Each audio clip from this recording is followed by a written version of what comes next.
Assalamualaikum warahmatullahi wabarakatuh. Bikin video lagi kali ini mau bahas tentang apa? Nah, dalam video ini apa yang sebenarnya mau dibahas? Hal yang mau dibahas itu sebenarnya intinya adalah hipnosis sebenarnya. Cuma mungkin nanti pembahasannya akan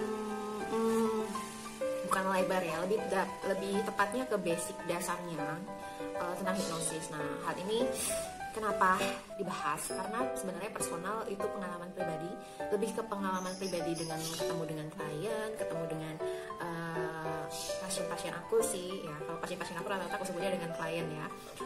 Ketemu dengan klien yang trouble-nya itu di sini adalah basicnya dasarnya itu karena postpartum blues, first time melahirkan, jadi ada gejolak benturan kebiasaan yang tadinya sendiri sekarang harus mengurus seorang anak. Nah, itu ada di sini postpartum blues yang bahkan ada beberapa pasien aku yang mengalami depresi dan harus konsultasi ke dokter psikiatri ya. Oke, terus kenapa aku mau bahas ini? Karena sebenarnya di samping karena pasien aku atau klien aku sebagai pembelajaran diri sendiri juga. Jadi kalau misalnya dalam materi yang nanti aku sampaikan ini masih ada kekurangan, silahkan kasih komentar by DM atau masuk-masukan by DM. Bisa jadi kalau misalnya kalian atau klien aku masih butuh lebih jauh lagi informasi, bisa baca atau konsultasi sama yang lebih ahlinya. Kalau aku di sini basic dasarnya yang mau aku bahas jadinya gitu. Aku agak maju kali ya duduknya. Ini aku mau cerita, Mbak Bidan bisa nggak melakukan hipnosis untuk diri sendiri gitu ya? Sebenarnya bisa, karena basicnya kalau misalnya kalian lihat video aku yang sebelumnya atau beberapa tahun yang sebelumnya, dasar aku ambil pelatihan basic hipnosis dan hypnobirthing adalah karena aku sudah bukan sudah jadi sombong gitu ya. Aku pernah melakukan hypnoself gitu. Aku pernah melakukan hypnoself dan aku menyadari kayaknya ada sesuatu yang wow gitu, dan aku pengen tahu apa itu, kenapa aku bisa menyembuhkan diriku sendiri. Hipnosis, lebih tepatnya healing, bisa menyembuhkan diriku sendiri gitu sebenarnya. Nah, aku pengen tahu apa dasarnya kayak gitu. Nah, aku jadi pada saat itu setelah basic hipnosis dan hypnobirthing, aku pelatihan dan aku ada sedikit yang masih kurang, aku ngerasa kurang kokoh akarnya, kurang apa ya yang kurang dari dasarku ini gitu. Jadi banyak banget pertanyaan yang muncul di kepala aku pada saat itu. Sedangkan apa yang menjadi trainerku itu, beliau itu, mereka yang luar biasa itu mengatakan aku udah cukup baik untuk menjadi praktisi hipnosis pada saat itu. Dan tapi aku merasa aku kurang sesuatu yang kurang kokoh menurut aku. Nah, aku di situ aku mencari banyak sekali jawaban atas pertanyaan yang ada di kepalaku, dan alhamdulillahnya itu terjawab hampir secara keseluruhan gitu. Aku mau sharing apa ilmu yang aku dapatkan pada saat itu basic dasarnya malah. Jadi kalau urutannya ya, kalau matematika aku lebih pada saat itu aku paham di cara yang tersulit, tapi aku nggak paham di cara yang termudah waktu itu ya. Di kepalaku tuh muncul, atau mungkin ada di beberapa pemikiran orang-orang juga. Jadi apakah benar pikiran kita itu berpengaruh pada kesehatan kita? Yang pertama itu pertanyaan pertama. Terus apa hubungan hipnosis dengan pikiran? Lalu apakah kekuatan pikiran itu beneran ada?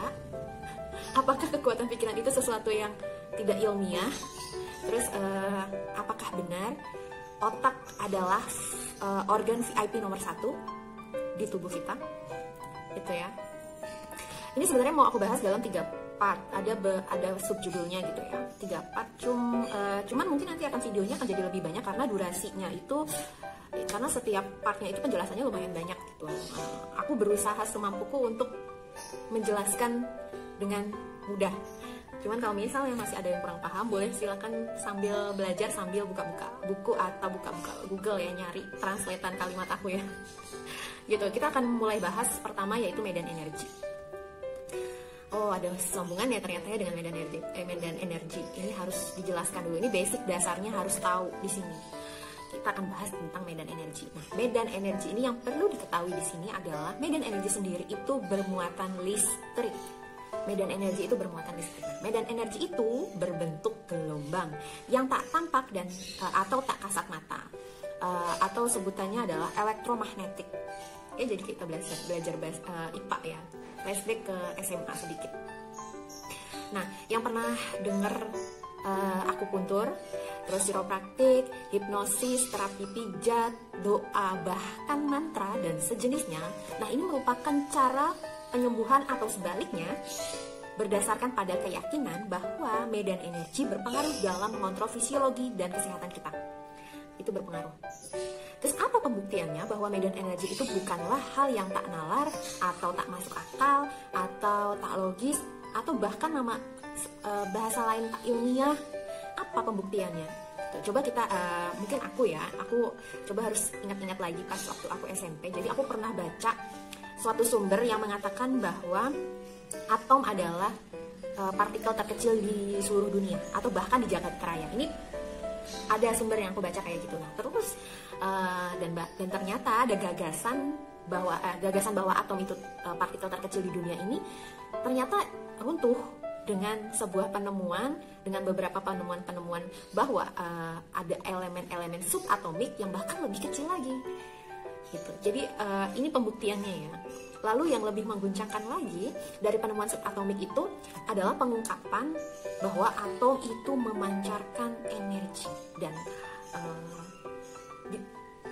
di dalam tanda kutip malah ya, energinya itu aneh. Sebutannya aneh, mungkin pada saat itu belum diketahui ini tuh energi kenapa beda-beda ya, makanya disebutnya aneh pada saat itu. Padahal kayak setiap manusia, ini manusianya aneh deh, soalnya kok dia aneh sih orangnya, kok dia aneh, padahal bukan aneh sebutannya, tapi unik. Jadi sama kayak aku dulu pas mempelajari dunia kebidanan, setiap klien itu punya keunikannya tersendiri. Setiap klien ya punya keunikannya sendiri, tapi bukan keanehan sebenarnya, itu unik karena kita berbeda gitu, itu unik ya sebutannya. Nah, memancarkan beragam energi yang dalam tanda kutip pada saat itu disebutnya adalah energi yang aneh seperti sinar X dan radioaktivitas. Nah, setelah penemuan itu mulailah diakui bahwa di jagat raya ini tercipta dari energi. Oke, semoga paham ya maksud aku, penjelasan aku. Nah, setiap atom itu memiliki ciri energi spesifiknya sendiri. Nah, rangkaian atom atau molekul-molekul secara kolektif memancarkan pola energi masing-masing yang bisa diidentifikasi. Nah, sekarang ini sudah bisa diidentifikasi, maka setiap struktur materi di alam semesta ini, termasuk kita sebagai manusia, itu memancarkan energi yang unik. Nah, sekarang setelah bisa diidentifikasi, barulah tahu bahwa energi yang terpancar itu unik, bukan aneh, gitu.